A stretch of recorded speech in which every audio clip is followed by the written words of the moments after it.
Bem-vindos ao podcast Caos Planejado, seu programa sobre cidades.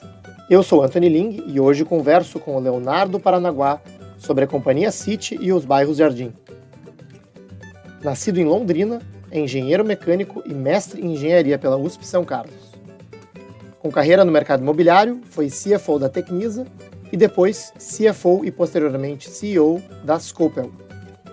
Desde 2014 é empreendedor e investidor imobiliário, sendo atualmente sócio da ARC, uma empresa de tecnologia para o setor imobiliário, e sócio e CEO da City desde 2024. Quer participar da nossa comunidade e ficar por dentro do que acontece no urbanismo brasileiro? Acesse caosplanejado.com/comunidade. Seja muito bem-vindo, Leonardo. Prazer te ter aqui no programa para a gente falar sobre Companhia City, bairros Jardim, né, a cidade de Jardim em São Paulo. E, Leonardo, queria abrir com a seguinte pergunta, né? Você é engenheiro, tem uma carreira profissional na área financeira do mercado imobiliário, né, como CFO aí de grandes incorporadoras, loteadoras. Como que surgiu essa ideia ou essa oportunidade de comprar os direitos aí da Companhia City? Conta um pouco dessa história antes de a gente entrar aí nas curiosidades e nos detalhes dessa operação. Um prazer, Antônio, obrigado pelo convite. Eu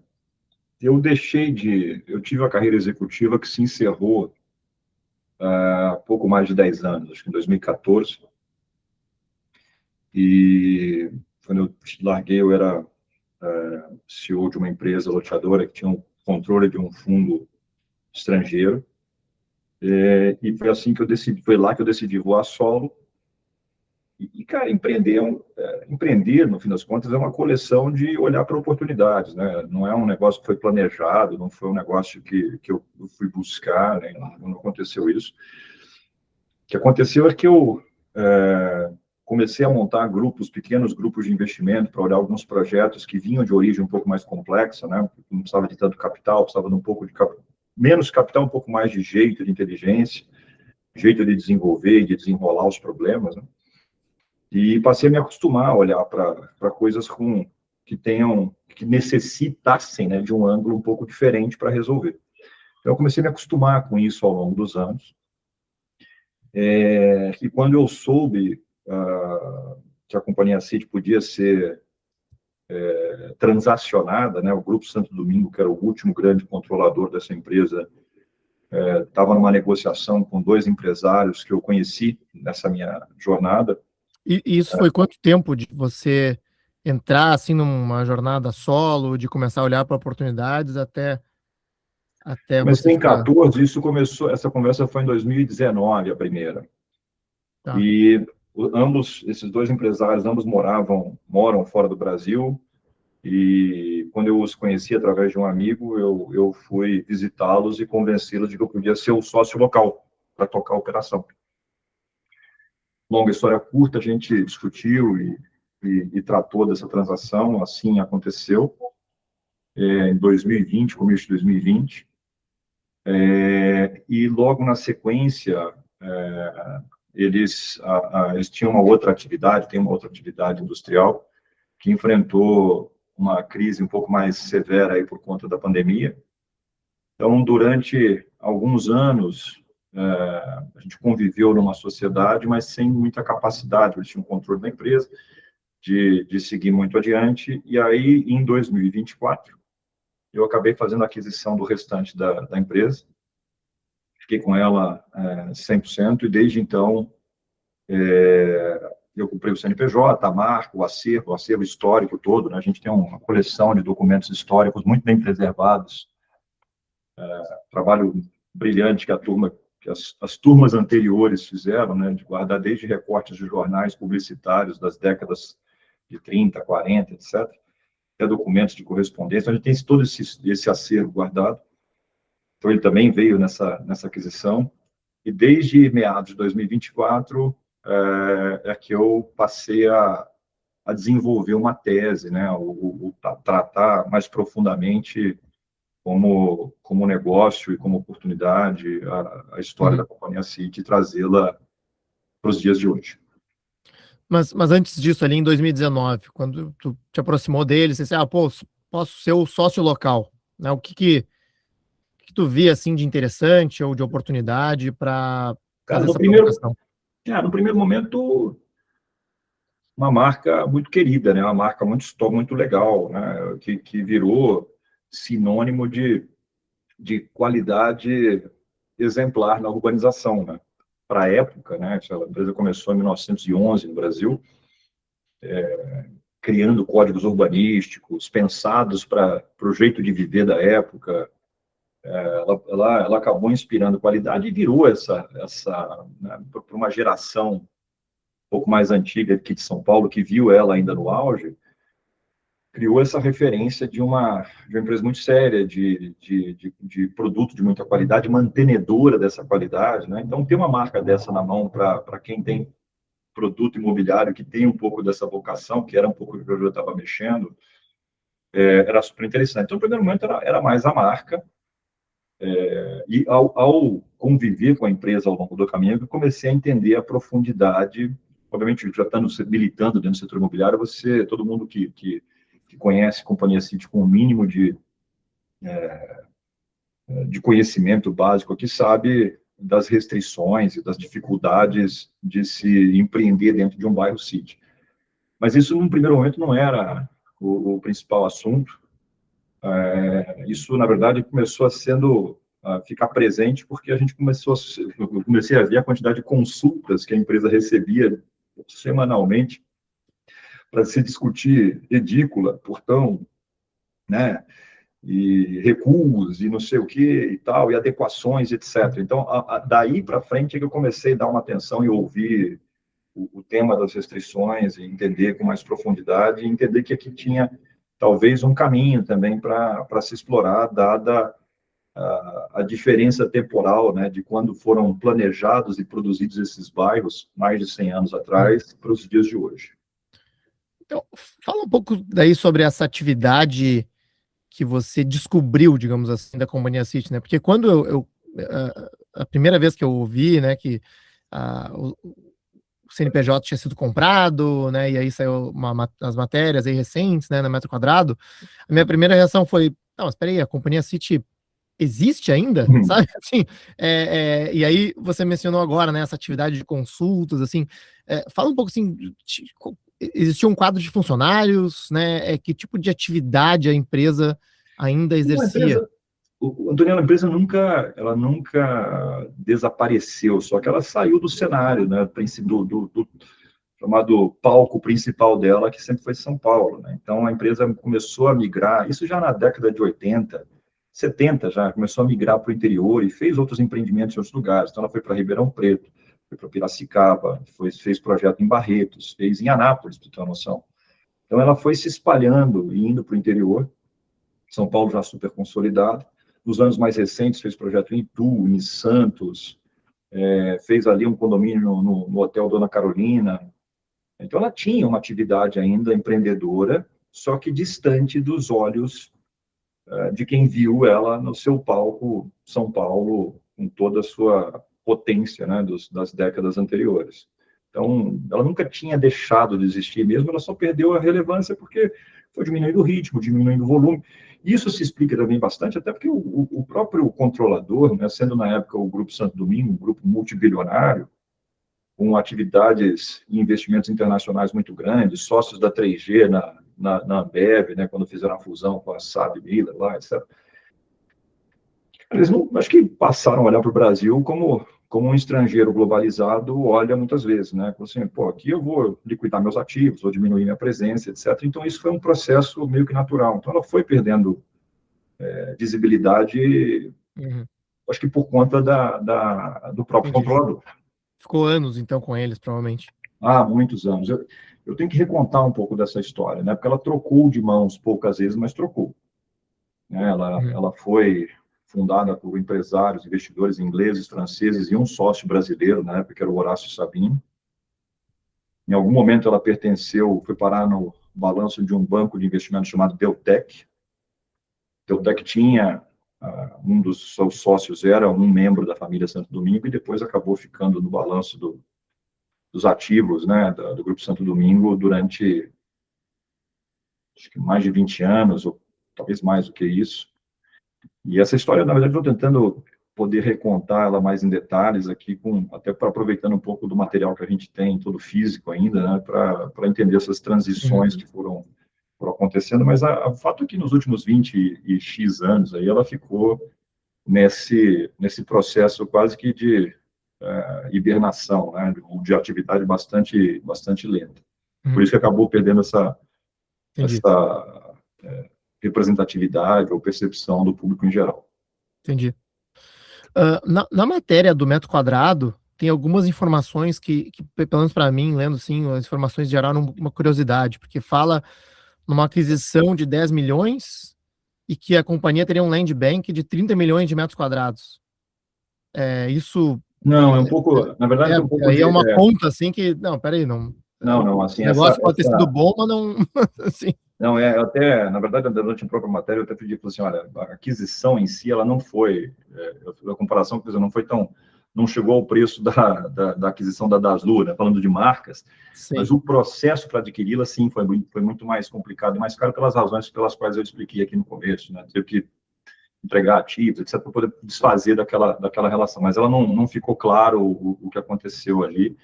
E o Land Bank, ele, na verdade, ele não existia nenhum ativo, depois dessa transação, não existia mais nenhum ativo dentro da companhia. Não é que tem um Land Bank, existe um dinheiro investido em projetos que já caminhavam comigo e que agora eles entram dentro embaixo do guarda-chuva da City e com a marca City, né? Então, os primeiros projetos da City também vão caminhar um pouco na direção do que ela fez no passado recente, que foi em projetos no interior. Tem 2 bairros, 2 projetos com vocação para bairro, planejado mesmo, um terceiro um condomínio fechado, etc. E esse é o Land Bank a qual eu fiz referência nessa matéria. Entendi. Não, perfeito. Tá. Esclarecido. Leonardo, fala um pouco, né? Tu mencionou, né, que a companhia City foi uma pioneira, né? Não sei se só no Brasil, talvez até mundialmente, em desenvolver esses loteamentos com regramentos urbanísticos, né? Que você comentou que hoje existem consultas, até hoje, né, dos moradores, referentes a esses regramentos. Eu queria ouvir de ti, assim, 2 pontos, né? O quanto a companhia City foi precursora, digamos assim, né, dos regramentos urbanísticos para loteamentos e para o conceito de loteamento, né, que se entende hoje no Brasil, né, não só em relação aos parâmetros urbanísticos em si, digamos assim, mas a como os loteadores desenvolvem esses produtos, né, se foi assim uma empresa influente nesse aspecto no mercado imobiliário. E daí depois, assim, bom, fala um pouco sobre o que foi feito em São Paulo, né, e com o que a empresa lida hoje. Tá. Eu não tenho essa cultura sobre urbanismo no Brasil para poder comparar outras cidades mais antigas, né, ou que tiveram populações maiores, que se desenvolveram mais rápido. Se eu pegar Salvador ou Rio de Janeiro, que tiveram desenvolvimentos mais acelerados do que São Paulo se desenvolveu do século passado para cá, né? São Paulo, no começo do século passado, tinha 100 mil habitantes. E eles acabaram, até comentando, assim, quando a City chegou, ela comprou a massa territorial, né, a quantidade de as fazendas que ela acabou comprando aqui no Brasil, na cidade de São Paulo, representavam, para você ter uma noção, mais de 1/3 da malha urbana da cidade, de uma cidade que tinha 100 e poucos mil habitantes. Então, você imagina, assim, cara, comprar 1/3 da cidade para desenvolver uma cidade que pode crescer, etc. Com relação ao que ela fez em São Paulo, como virando para se virar referência, pouco que eu já consegui estudar, e existe um pouco de material publicado, existe um livro chamado Jardim América, que vai ter um pouco dessa história, que, enfim, o assunto Garden City, né, tema Garden City, que é um tema de discussão das escolas de urbanismo, principalmente na época em Londres. A London School of Economics tinha uma cadeira dedicada a isso no final do século XIX. E dali, era um pensamento até mais utópico, tá? O desenho era um pouco mais utópico, eram regiões de transição entre malha urbana e as áreas mais rurais, que tinha uma combinação, sim, de muita de muita massa verde, né, de muita massa arbórea, mas que tinha um pensamento de se criar comunidades ou áreas dedicadas a trabalhadores que pudessem viver de aluguéis e sustentados pelo próprio bairro. Era um projeto bastante teórico, né? E com algumas pequenas experiências ao redor do mundo. O Jardim América foi uma das primeiras experiências, mas não comprou, né, boa parte do pacote mais teórico que vinha com isso. E o que ficou presente nele foi, sim, o urbanismo, né, aquele urbanismo muito característico da City, desenhos, traçados, né, muitas vezes não brigando tanto com o terreno, né, então essas curvas viárias um pouco mais curvas, etc. Uma presença muito forte dessa massa arbórea.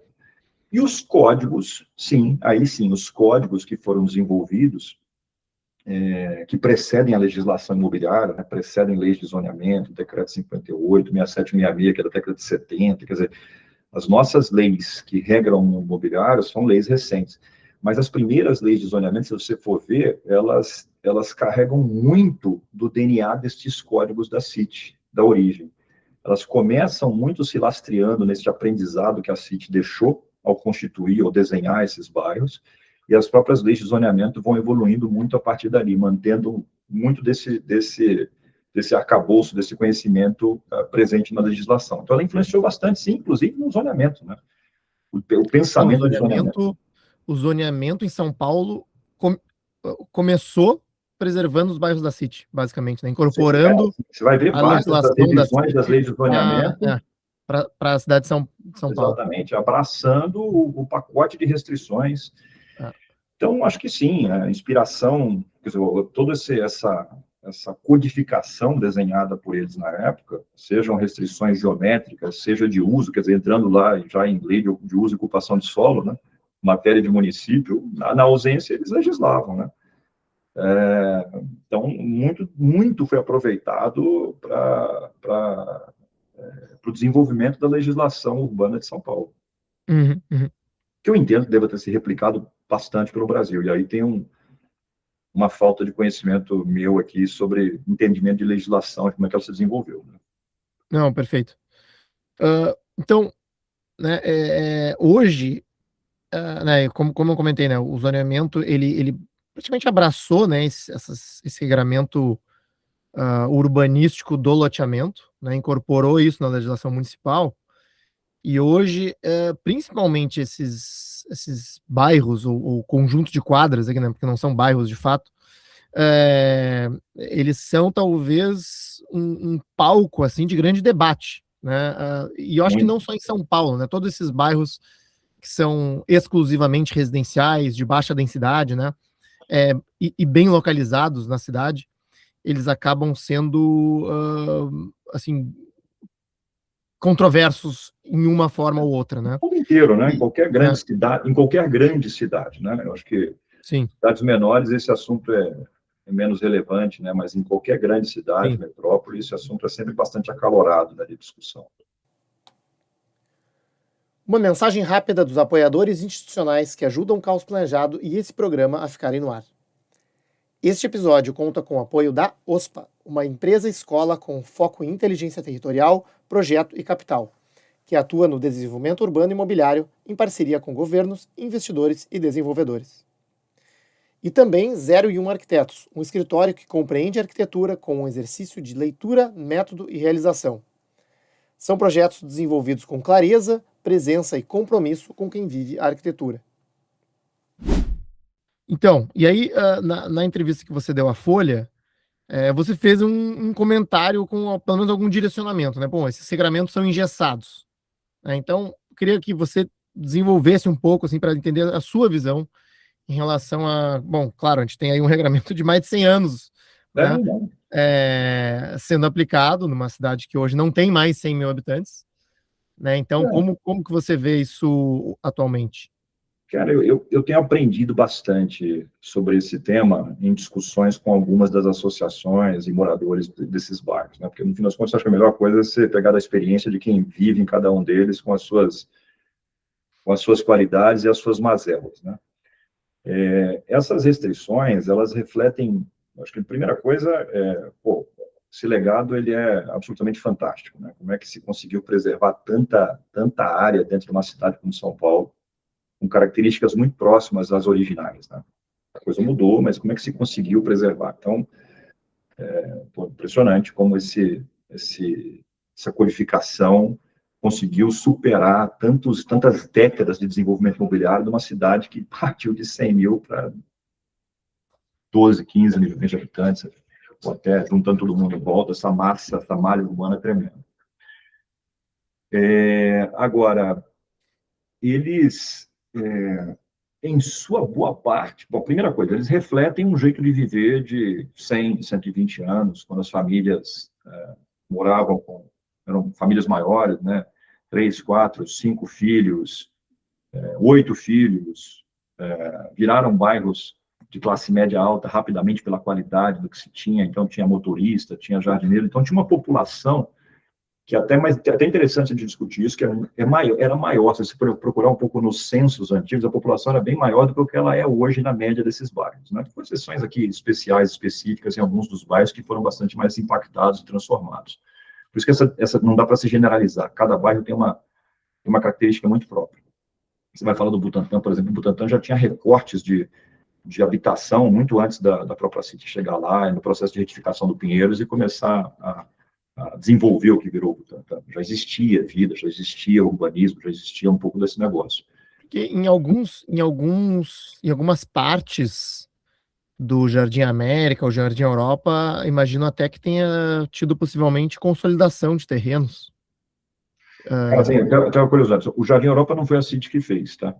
Ela fez o Jardim América. Olha só. E aí, para curiosidade, o que divide o Jardim América do Jardim Europa é a Groenlândia.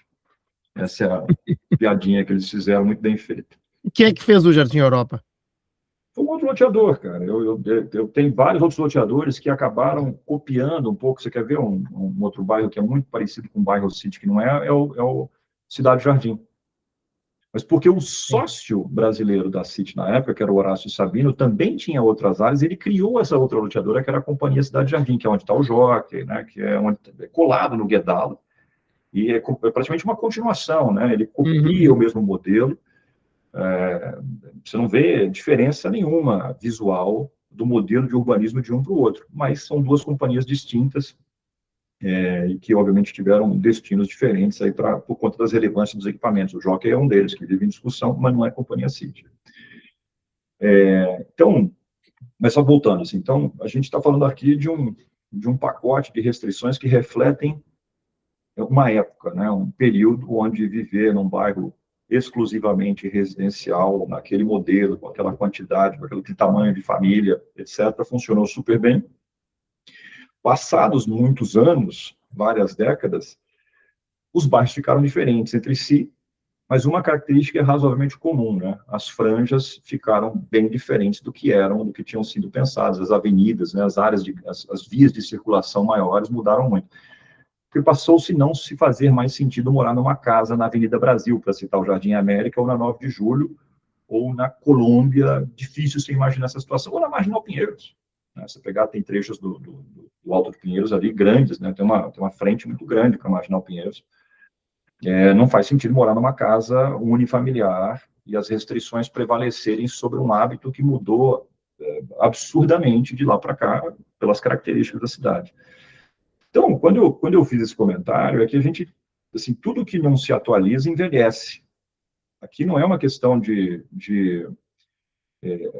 pensar em nada mais profundo ou mais radical nesse momento, mas a gente precisa, de alguma forma, olhar, e eu estou falando porque eu estou refletindo muitas das conversas que eu tenho com alguns desses bairros. Tem bairros aqui que batem na porta, cara, a gente precisa dar um jeito de resolver esse assunto, ou desse aquele assunto.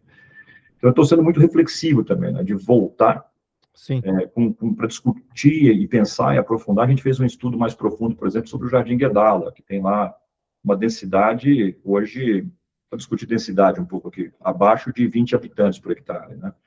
Contra, sei lá, 100 da Vila Nova Conceição, ou mais de 200 onde eu moro, que é no Jardim Paulista Prestes. Não tem nada a ver uma coisa com a outra.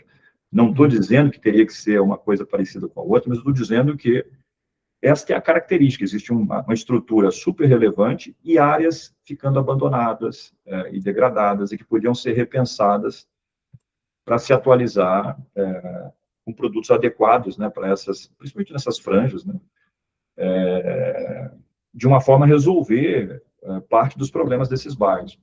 E aí um pouco da evolução disso é que dois deles a gente tem discutido, falou assim, e se a gente eventualmente pensasse num programa que a gente pudesse controlar um pouco o tipo de arquitetura, de ocupação, etc., etc.,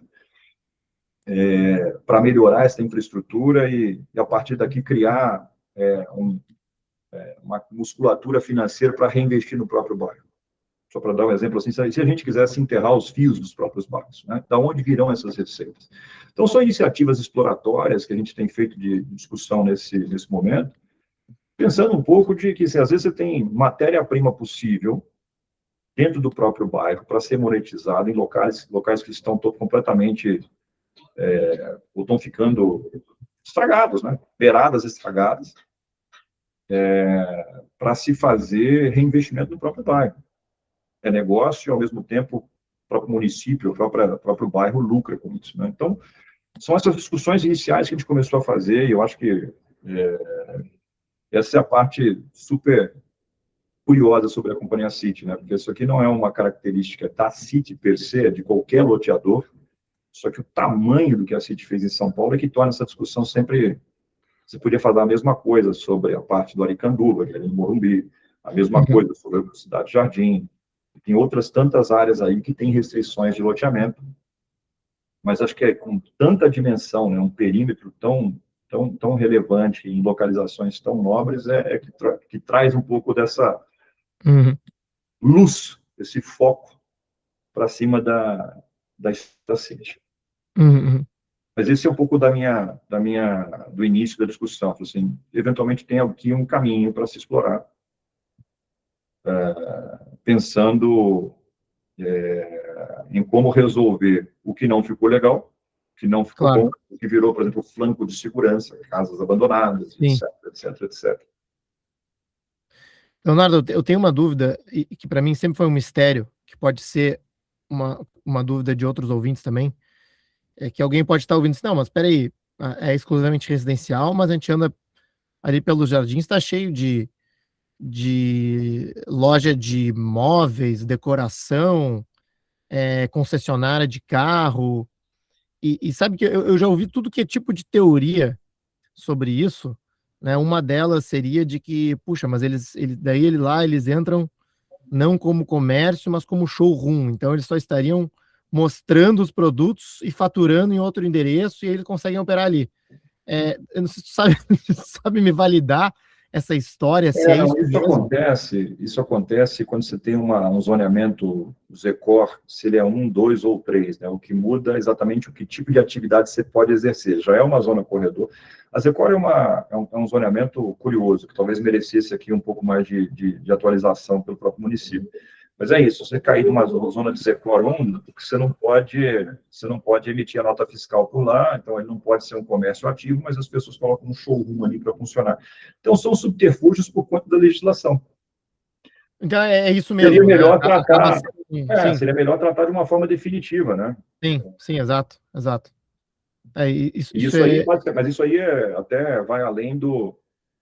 Não é que vai além. Quando a gente está com esse tipo de zoneamento num bairro City, que aí a gente tem a restrição que de fato é uma camada adicional de complexidade para se desenvolver um produto, é o seguinte, olha, se eu pegasse uma quadra, vou dar um exemplo qualquer, uma quadra que tem algumas casas, uma avenida que estão abandonadas, etc., que tem um zoneamento permissivo, que pudesse colocar prédios baixos, né, de 3 pavimentos, etc., só que eu tenho que acabar com recuos laterais que a City não permitia, etc., para você fazer o máximo de otimização daquele terreno, que obviamente vai reverter para algum lugar ali nessa lógica que eu estou começando a Sim, introduzir, sim. Mas que respeitasse a tal da atmosfera, porque quando você comprou um imóvel ali naquele bairro, eu não estou falando de 100 anos atrás, quando você compra hoje, você ainda vai por conta dessa atmosfera, você está comprando imóvel porque aquele terreno é legal, só porque aquela casa é legal, porque existe um jeito legal que é essa atmosfera desses bairros. Como é que a gente atualiza e preserva esses bairros? Talvez acabando com esses problemas e criando um produto que meio que defina de vez qual é o futuro pelas próximas décadas aqui desses bairros, para não se discutir o que ninguém quer, que é meter um prédio lá de 40 andares no meio do lugar, porque os problemas ficaram tão grandes que ficou impossível a prefeitura, o poder público, fazer vistas grossas para isso, entendeu? Assim, acho que é um pouco disso, mas assim, o restante aqui são os tipos de zoneamento que vão permitir, ou que vão fazer com que esses subterfúgios sejam criados. Uhum. E vamos lá, então, né? Então, acho que a reflexão é muito interessante e eu diria positiva, né? Para atualizar os regramentos desses loteamentos.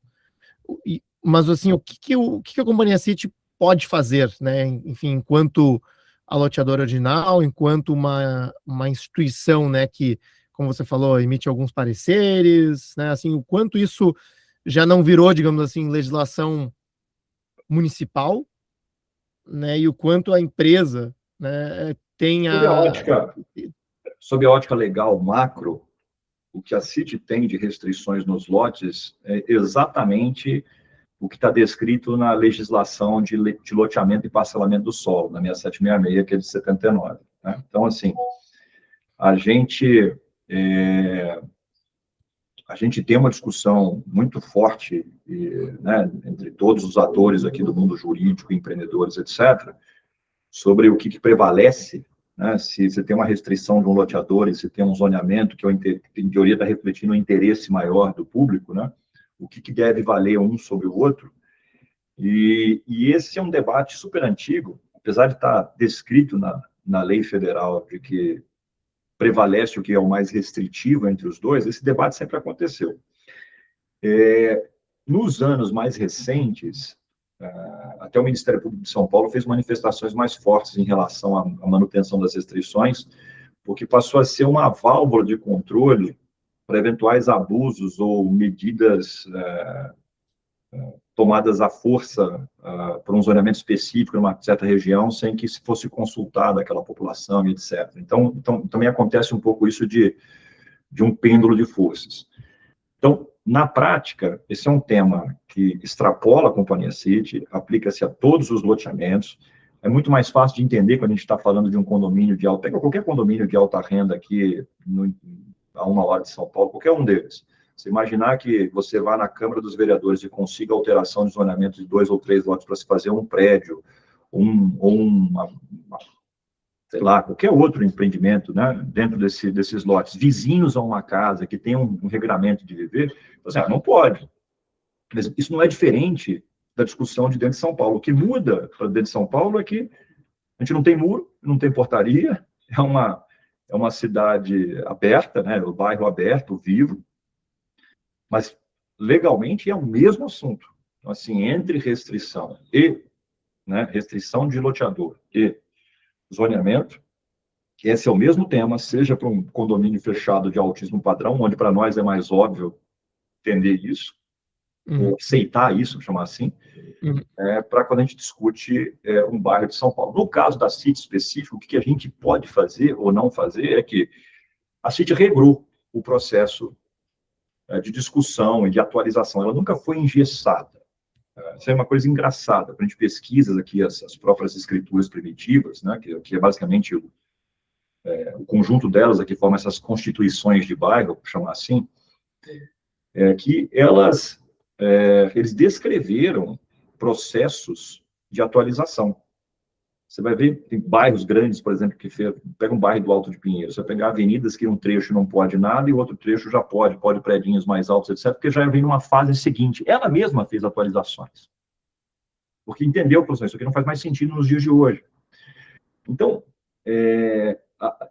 o que a City pode fazer é ela seguir o caminho dela, seguir o próprio regramento que ela criou. O regramento, ele impõe que o proprietário do terreno e o loteador sempre tem que anuir para uma determinada alteração. E, por vezes, ele indica vizinhos específicos que tem que dar essa anuência. Então, é um processo travado, mas ele não é completamente impossível. Então, basicamente, é um processo de convencimento. Então, assim, se fulano, ciclano, beltrano entenderem que aqui pode ser um projeto interessante, etc., etc., etc., é assim que se faz É assim que surgem as discussões específicas quando a gente tem um outro tema mais, puta, aqui está, essas casas estão abandonadas, isso aqui não sei o que, então assim, pega peso, é basicamente isso, tá? Sim.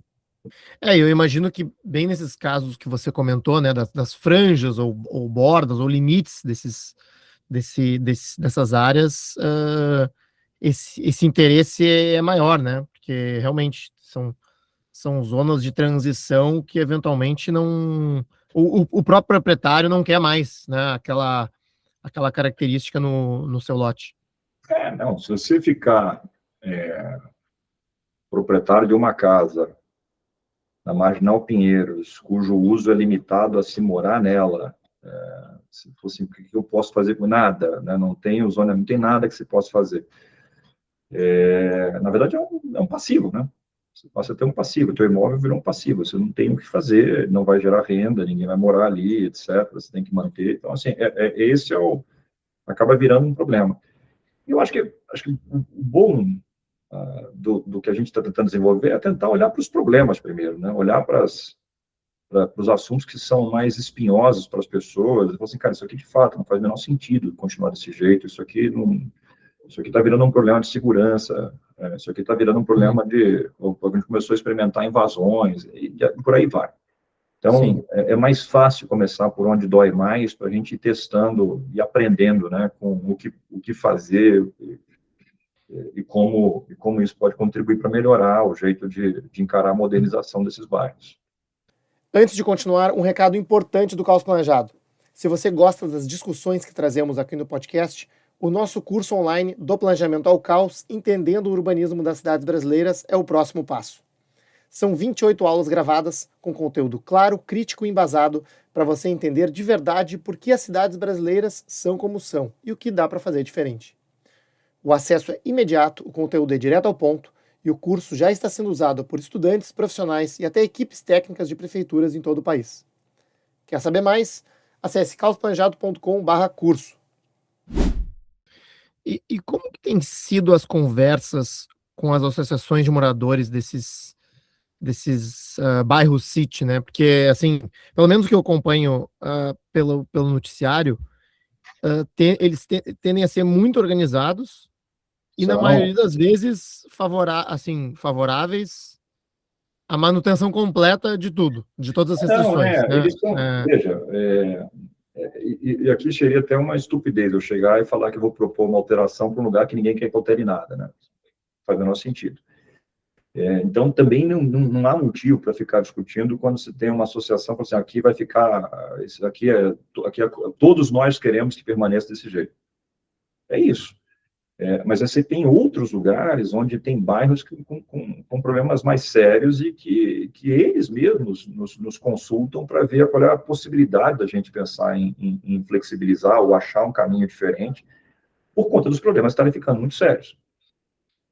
E esses indicadores podem ser diversos, pode ser só o visual, de você olhar a quantidade de casas abandonadas ou largadas, ou medir invasões, ou dívidas de IPTU se acumulando, porque não existe mais interesse em morar numa casa daquele tamanho, naquele lugar, onde ninguém consegue segurar. Então, assim, você tem vários indicadores para medir a saúde desses bairros e ver se ele está ok ou em ordem, mas é uma decisão muito mais do próprio bairro, né, das pessoas que moram neles. O que a gente tem feito primeiro começou a partir de uma forma mais passiva, né, de ouvir, de entender que se não assumíssemos uma posição um pouco mais protagonista para tentar endereçar os problemas que já são claros e demandados por esses bairros para serem alterados, então é melhor que se isso não puder ser feito, é melhor passar a empresa para o próprio poder público para ela, entendeu? Assim, esse poder público de alguma forma. Mas, cara, assim, onde a gente começou a fazer essas conversas, elas são super frutíferas e discutidas e super abertas, com debates e reuniões, né? Então, não tem nada sendo feito de forma arquitetada dentro de um laboratório. Isso aqui é feito no próprio debate, nas próprias agendas de discussão. Que bairro que eu quero para 2030? Que bairro que eu quero para morar daqui a 15 anos? Sim, sim. E agora, Leonardo, assim, de 2024 para cá, né? Imagino que você tenha tido um trabalho grande aí, né? Você mesmo mencionou de entender o acervo, né? Entender a extensão desse ativo que foi comprado. E aí a dúvida é assim também, como que você tem organizado esse trabalho e assim, de agora em diante, o trabalho é de desenvolver novas oportunidades usando esse guarda-chuva, essa marca City, ou trabalhar os loteamentos existentes, como a gente tem conversado aqui hoje, ou um pouco de cada, né? Como que você vê essa empresa indo para frente? Eu espero que um pouco de cada. Já existe um estoque de coisas, né, de ativos que estavam em aprovação, em desenvolvimento, que a gente deve colocar na rua agora, e eu quero colocar isso, obviamente, vão vir com a marca City. A gente ainda tem uma atração, exerce um poder de atração para alguns proprietários de área, especialmente no interior de São Paulo, ainda com essa memória de uma qualidade, um cuidado com a qualidade excepcional, né, para o desenvolvimento de cada produto. Então, o nosso planejamento, sim, é continuar fazendo esses projetos fora, esses desenvolvimentos urbanos, né, chamar um pouco mais nessa linha, mantendo esse DNA de fábrica de bairro, né. E, olha, dentro da cidade de São Paulo, onde fizer sentido e tiver essa concordância com esses moradores, fazer essa modernização. Então, espero que sim, um pouco de tudo, um pouco dos Sim. dois. É Legal. um exercício interessantíssimo, né, de discutir a cidade de São Paulo, uma oportunidade riquíssima. Não, com certeza. Discutir jeito de viver, de urbanismo, né, de infraestrutura, de melhoria para esses bairros. Uhum. Qual é a dose do que dá para se, qual é a quantidade adicional de pessoas, é bem rico esse tema. E, Leonardo, eu vou te fazer uma pergunta talvez mais conceitual, histórica em relação a City e loteamentos, né? Esse modelo que a City construiu em São Paulo, né, de dizer assim, olha, eu vou comprar terras distantes do que era o centro, né? Criar chamar aqui um modelo de vida, né, diferente do que se oferece hoje e agregar valor, algum valor, né, diferente para essa terra que eu estou urbanizando, né? Eu não sei o quanto a City, a companhia City foi precursora dessa estratégia de negócio, digamos assim, no Brasil, mas é um modelo que está aí há mais de um século, né? Me parece na atividade de loteamento no Brasil, Sim. né? E aí eu queria te perguntar assim, se existe uma relação, né, o quanto a companhia City foi precursora assim desse tipo de, né, dessa estratégia e se conceitualmente pouco mudou, né? Porque assim, o que eu vejo, né, como cidadão, né, como observador, é que é muito parecido, né? Alguns empreendimentos, tipo, Alphaville, né? Vou comprar uma terra lá longe, uma terra rural, às vezes, né? E muda para urbana para fazer esses grandes empreendimentos, com às vezes até narrativas que remetem a 100 anos atrás, né? O estilo de vida, de tranquilidade, Subúrbios, né, subúrbio, isso, subúrbios americanos, aqueles, sei lá, que para mim é curioso, né? Cara, eu Como acho, isso perdura. eu acho que o que eles fizeram no passado foi de uma ousadia absurda.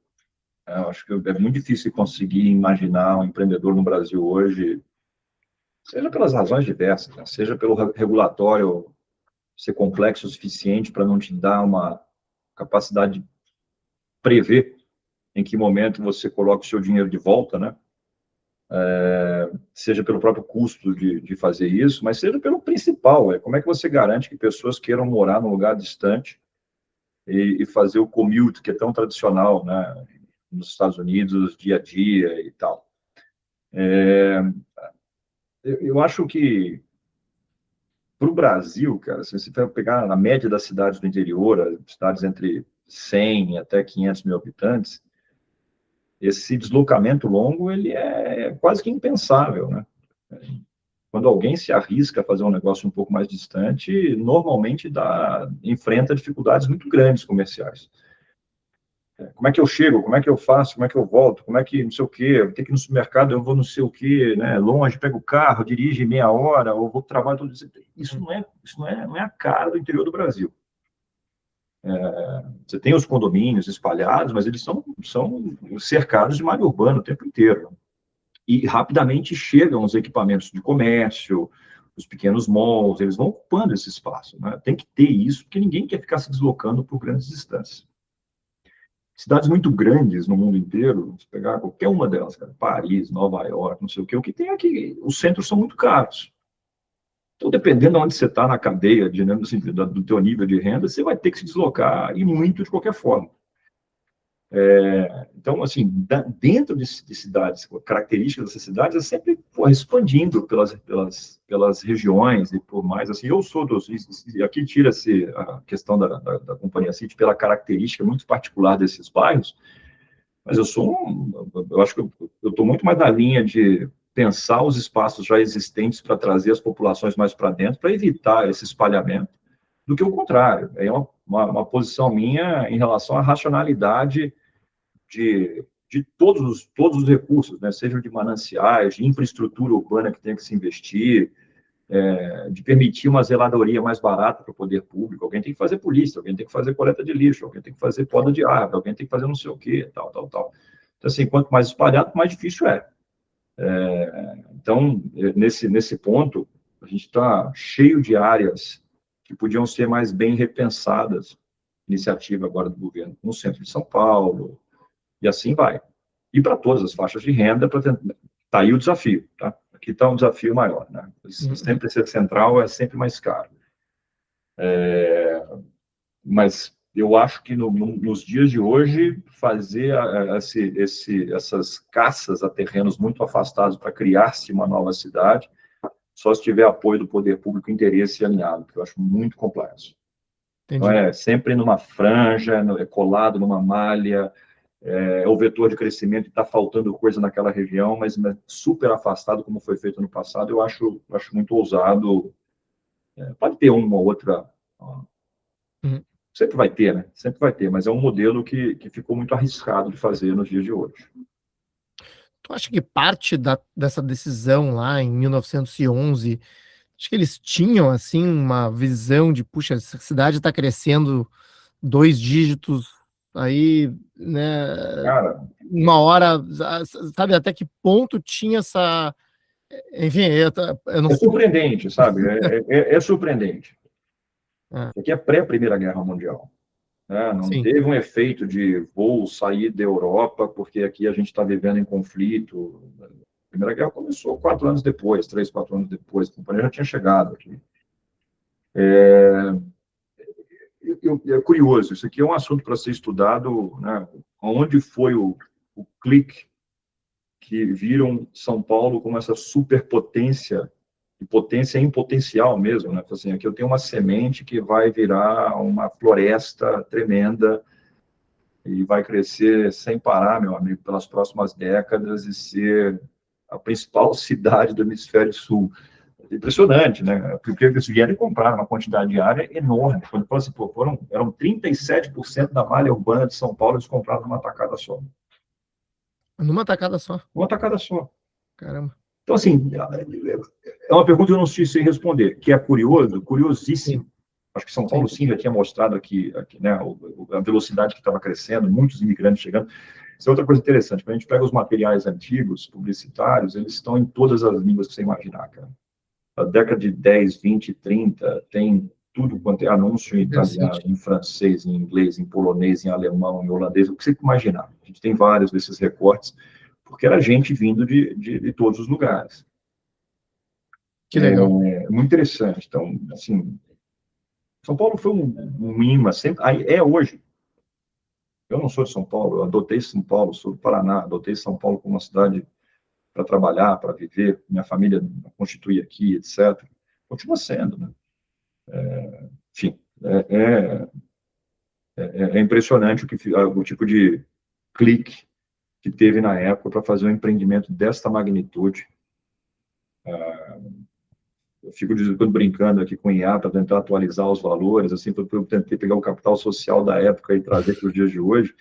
É algo próximo a, quando o dinheiro foi levantado, se não tiver errado aqui, era como se fosse quase 1 bilhão de libras, né, descendo de uma vez aqui, corrigido pelo poder de compra, né? Que não é nem por Uhum. inflação. Sim, sim, Um dinheiro, né? Você jogar numa cidade começando a querer sim. crescer, então compra área, investe em A, em B, em infra, mais para frente retifica o rio. Cara, é uma história de empreendedorismo brutal. Tem aí uma história para ser recuperada e bem recontada em algum momento. Tem que achar que os bons contadores de história, à medida que a gente vai digitalizando esse material todo, e trazer isso para o público, que é uma relíquia que tem ali guardada. Muito legal, Leonardo, ouvir essa história, né, e alguns dos desafios da Companhia City daqui para frente. Agora estamos já chegando ao final do nosso tempo.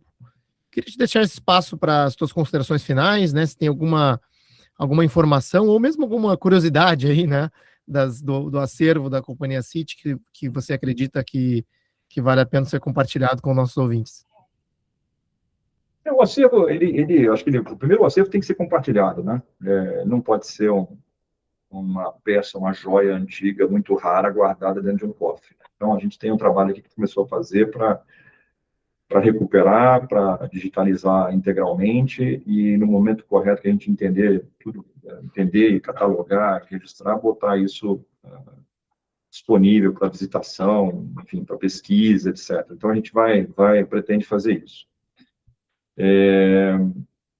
Cara, eu acho que o principal aqui é a gente a gente tem uma oportunidade até através da história da City de pensar um pouco como aproveitar essa infraestrutura existente na cidade de São Paulo para planejar bairros, estou falando aqui que extrapolem, né, o nosso próprio universo dos bairros da City. Eu tenho me interessado tremendamente sobre isso. Eu não sou urbanista, não sou engenheiro civil, sou engenheiro mecânico, sou, na verdade, um cara curioso e fico aqui apaixonado pelo tema, porque ele é um tema absolutamente multifacetado, né? Então, a gente discute economia, discute infraestrutura, discute jeito de viver, discute arquitetura, discute história, discute tudo junto no mesmo cesto. Eu tenho que preservar a história, eu tenho que não sei o quê. Então, assim, é um tema muito rico para debater. Eu estou achando interessantíssimo, mas é uma oportunidade muito especial de tentar pensar fórmulas, por exemplo, que viabilizem a infraestrutura de melhoria dos bairros, às vezes com matéria-prima que está disponível, sem ter que contar com o poder público, sem ter que contar com incentivos ou renúncias, ou etc. E um jeito de viver que se adeque à realidade, né, de uma determinada população, que ainda permaneça, quer dizer, os bairros vão continuar super valorizados, né, super interessantes, porque a ideia é manter a atmosfera deles, mas que a gente consiga extrapolar isso para um pouco mais, né, do que os próprios bairros. Os problemas dos bairros City são muito pequenos comparados aos problemas, muito pequenos mesmo, comparados aos problemas dos bairros da cidade de São Paulo. Você vai se espalhando e aí a quantidade de problemas é muito séria. Aqui a gente está falando de problemas específicos, tem um pedaço de quantidade de imóveis abandonados virando risco de invasão, ou não sei o quê, etc, etc, etc. Mas eu acho que aqui é um excelente ambiente para se pensar, discutir, porque são áreas centrais cujo impacto pode ser muito rápido de ver e forte, né? Com algumas ideias bem debatidas. E quem sabe a gente aprenda um pouco, né? A partir daqui, isso aqui é intrínseco que vai ter, né, relacionamento com o poder público o tempo inteiro, mas achar fórmulas para repensar o ativo imobiliário de infraestrutura existente dentro da cidade. Melhor do que construir para tudo quanto é lado, expandindo, é a gente tentar aproveitar o que existe. Então, eu acho que é um bom ambiente para se aprender. E tomara que funcione bem. Vai precisar de bastante gente debatendo, bastante gente que se apaixone, né, por isso. Isso aqui precisa de apaixonados, né, não é um projeto de 2 anos. Ele, assim, até pela dimensão de tudo, se isso aqui encaixar e der certo, passo a passo, essa empresa deveria ser perenizada e, né, e esse projeto ser perenizado por muito tempo. Então, para a gente poder ver um jeito de trabalhar esses bairros, alguém como criar esses núcleos de master planners que pensem o todo, né, uma visão um pouco mais holística, e não só aqueles 1.000 metros quadrados específicos que eu tenho que aí sim disputar aproveitar cada centímetro dele, porque é só o que eu tenho. Então, esse pensamento um pouco mais holístico, como é que ele relaciona-se com outros bairros, como é que são as relações das franjas, como é que são as transições, etc. Quais são as áreas de passagem. Assim, pode ser um belíssimo ambiente de aprendizado a respeito desse tema tão entusiasmante e complexo, né? Muito bem, Leonardo, sucesso nessa jornada. Né, você falou aí uma frase que me lembrou diretamente, né, uma frase que a gente repete bastante aqui no Caos Planejado, do urbanista Washington Fajardo, que é: a melhor cidade é aquela que já existe. Né? Então, diretamente, né, associado aí às tuas palavras. Então, obrigado mais uma vez pela participação, né, e gostei muito de aprender sobre os novos rumos aí da Companhia City. Valeu. Muito obrigado pelo papo. Vamos nos ver mais. O tema é rico. Obrigado. Valeu, aqui. Um abraço. Nesse episódio, conversamos com Leonardo Paranaguá. Este episódio vai ao ar com a ajuda de 2 apoiadores institucionais. OSPA, uma empresa-escola com foco em inteligência territorial, projeto e capital, que atua no desenvolvimento urbano e imobiliário em parceria com governos, investidores e desenvolvedores. E também 01 Arquitetos, um escritório que compreende a arquitetura como um exercício de leitura, método e realização. São projetos desenvolvidos com clareza, presença e compromisso com quem vive a arquitetura.